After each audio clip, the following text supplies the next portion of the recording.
2 Kings chapter 3, King James Version.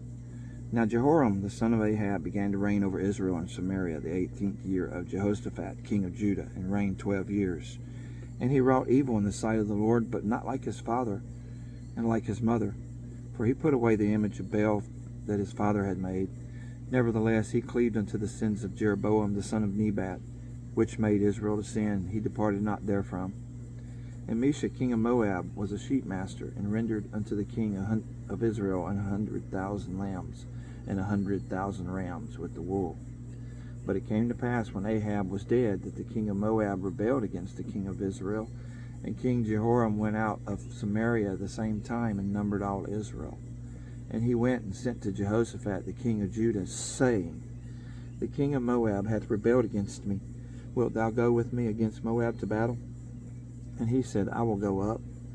I am as thou art, my people as thy people, and my horses as thy horses. And he said, Which way shall we go up? And he answered, The way through the wilderness of Edom. So the king of Israel went, and the king of Judah, and the king of Edom, and they fetched a compass of 7 days' journey, and there was no water for the host, and for the cattle that followed them. And the king of Israel said, Alas, that the Lord hath called these 3 kings together, to deliver them into the hand of Moab. But Jehoshaphat said, Is there not here a prophet of the Lord, that we may inquire of the Lord by him? And one of the king of Israel's servants answered and said, Here is Elisha the son of Shaphat, which poured water on the hands of Elijah. And Jehoshaphat said, The word of the Lord is with him. So the king of Israel and Jehoshaphat and the king of Edom went down to him. And Elijah said unto the king of Israel, What have I to do with thee? Get thee to the prophets of thy father, and to the prophets of thy mother. And the king of Israel said unto him, Nay, for the Lord hath called these 3 kings together, to deliver them into the hand of Moab. And Elisha said, As the Lord of hosts liveth, before whom I stand, surely, were it not that I regard the presence of Jehoshaphat the king of Judah, I would not look toward thee, nor see thee. But now bring me a minstrel. And it came to pass, when the minstrel played, that the hand of the Lord came upon him. And he said, Thus saith the Lord, Make this valley full of ditches. For thus saith the Lord, Ye shall not see wind, neither shall ye see rain. Yet that valley shall be filled with water, that ye may drink, both ye and your cattle and your beasts. And this is but a light thing in the sight of the Lord. He will deliver the Moabites also into your hand. And ye shall smite every fenced city, and every choice city, and every every good tree,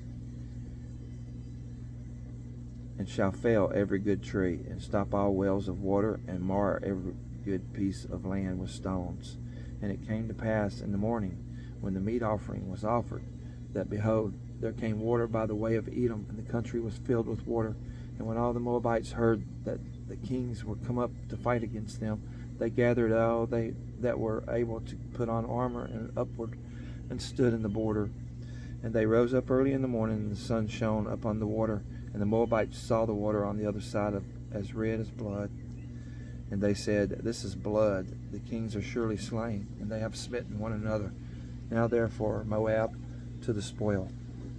And when they came to the camp of Israel, the Israelites rose up and smote the Moabites, so that they fled before them. But they went forward, smiting the Moabites, even in their country. And they beat down the cities, and on every good piece of land they cast every man a stone, and filled it. And they stopped up all the wells of water, and felled all the good trees. Only in Kirharasheth left they the stones thereof. Howbeit the slingers went about it, and smote it. And when the king of Moab saw that the battle was too sore for him, he took with him 700 men that drew swords to break through even unto the king of Edom, but they could not. Then he took his eldest son that should have reigned in his stead, and offered him for a burnt offering upon the wall.